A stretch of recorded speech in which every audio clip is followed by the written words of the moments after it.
next presenter today is Barrett Hopper with Get Your Number On. Barrett. All right, I'm ready to go. So this project business idea is called Get Your Number On, and you can see I have my number on. So let's kick it to the next slide. So this concept is easy to me. Something that we already do at Taylor, have the capabilities of doing, is really getting into another market channel that we could be competitive in. So it's a multi-million-dollar market. We have print-on-demand capabilities throughout the U.S., continental U.S., just focusing on the North American market. And there's a lot of variety ways of getting into the market channels, either through event planners, through participants themselves, organizers, sponsors. There's a lot of ways into it to penetrate that market. Very cost efficient. As I said, it's something we currently do now. So very low barriers of entry for us. Next slide. As you can see, there's a lot of bib variety. The corner on the left, that's part of my personal stock and stable. Through almost 40 years of competition, I've collected quite a few numbers. And that's something that is kind of like my trophy for me. They stay pretty durable. So that's something that I know that I like and I know people like. There's also a generic option that you see down there that you can just make them, put them in the marketplace, just sell them off the shelf. Can get us a commercial presence.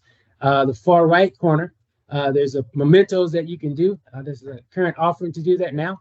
But Taylor has a very unique ability to where I can do an event 5 years ago, and I can ask Taylor to reproduce that for me to make it a memento with my time, my event, whatever competition that I did as a new offering. And then there's a personalized option. A lot of events do, as the bottom right, personalized events. And today, you have to have about a four-week lead time or more to personalize bibs. We can do it in 2, so we can beat the current marketplace with our capabilities. So it gives us an inroads. And that middle slide picture there, just this weekend, I was at a rodeo, and I noticed the cowboys had bibs on their backs, and also when I talked to a couple of them, and so the bibs were actually sponsored by Justin Boots. So Justin Boots pretty much gave the bibs to the cowboys. That arena sold out every weekend, and you can see there's banners in the background. There's tons of people watching. So from a marketing standpoint, and really knowing people who Taylor is. This is a great way to advertise, much more effective than a billboard. So next slide. So even if you take it on a local level, there's a great race in Mankato, right in home of Taylor. And look at all the cross-selling that we can do, from banners to posters to event liners, just by being a presence and doing the bids for them. So why not start in your hometown and take care of that event? There's also swag bags that you can do. We can kit, we can distribute from our areas. And again, low barriers of entry, and it's something we currently can do today. Next slide. So again, as I mentioned, I just have a small list of what you can target. It's really more vast than what I see. Again, I've been a runner for a while, so I know that market pretty intimately, and that's the largest market for competition bibs. But there are tons of other usages. But again, event directors, planners, participants, they all like the product and we use it. Again, something we can do very, very quickly, turn it around. And how would we let people know about it? Our website, through other channels, through third-party vendors, same as we do with other POD offerings that we do, and even partnering with even some competitors to provide an offering and a service for them. So there are multi-layers of opportunity for us to enter this marketplace. Next slide.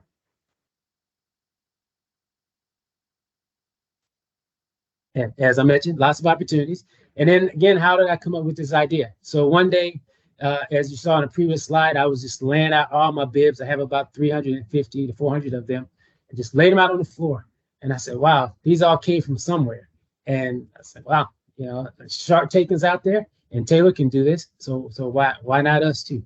And so that's kind of where the idea came from. And from a generic offering, it can be as cheap as 20 cents a bib. To personalize could be $4, $5, $10 or more. And the promotional items, you could actually market those for $20 or more. And our cost is really a fraction of that. So it's very, very high margins for us. Next slide.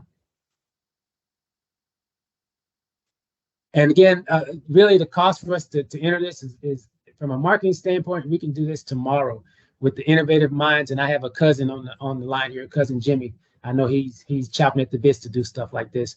We can really get in there pretty quickly, and from a grounds root standpoint as well. But for future aspect and future growth, I would ask to put in a specific card stacker equipment, which is how this is done to make the individual bibs in the local market at our Hutchins facility.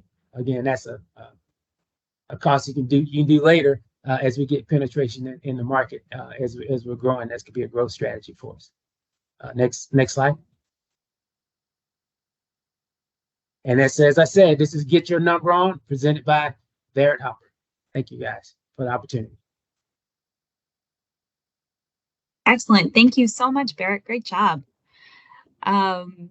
Okay, let's see. Scott, you've got a question, and we're going to go right up to 2 minutes until 2. So give you all some time. Go ahead, Scott. Thanks, Barrett. Great idea. Love it. I really like the ideas of the other offerings that Taylor could present for tournaments like this. The competition that you listed, do they do other things other than the bibs themselves? And would we be able to differentiate ourselves because we could offer all kinds of tournament materials? Yeah, so some of the competitors are large, like Amazon. Of course, they do everything. And then there's some that specifically do bibs, like the Marathon bibs. And what they offer are like kitting and some packets, but they don't do the plethora of things that we do in terms of we can do bottles, we can do shirts, we can do keychains, we can do USB drives, a whole wide range of stuff. So that gives us an advantage.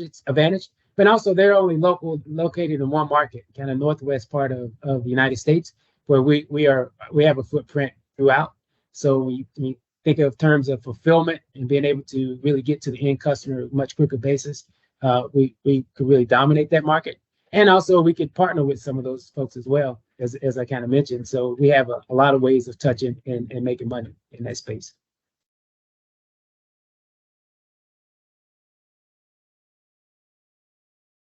All right. Any other questions or comments for Barrett? I have a question for you. Sure. Which race? Oh, sorry, Kristen. Go ahead. Sorry, Alex.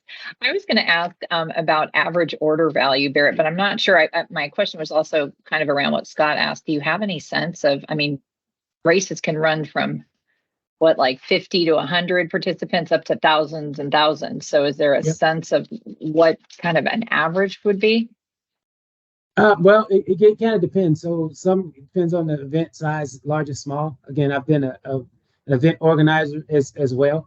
And so I've had budgets as small as a couple grand for bibs and promotional items.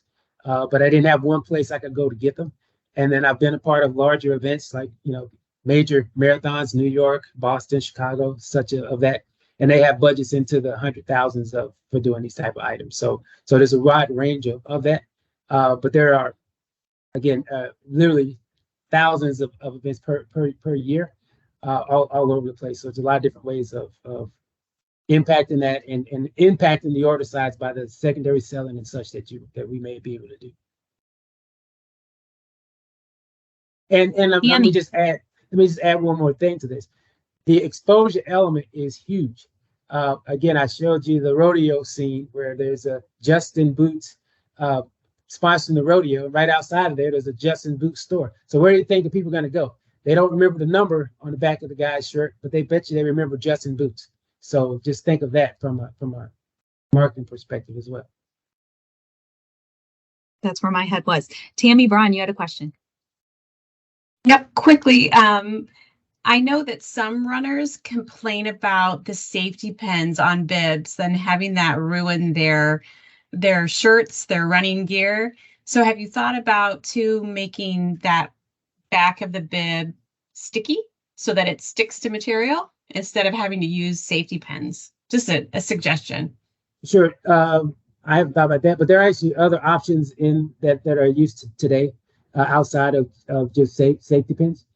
They also use magnets that are reusable for holding the bibs. They also use race belts that are reusable for bibs as well. So there are options out there that people don't want to stick themselves with the safety pin that exists today. And that's another item that you can provide as a caveat. Say, hey, we give you a bib and we'll sell you 1,000 safety belts too. So with tail on back. Awesome. Thank you. Excellent. All right. Questions and additional comments in the chat. Thank you so much, Barrett. And thank we you. are going to move on. Our next presenters are Badra, Elisa Hall. I believe I'm saying your name right, Elisa Hall, and Paige Nick.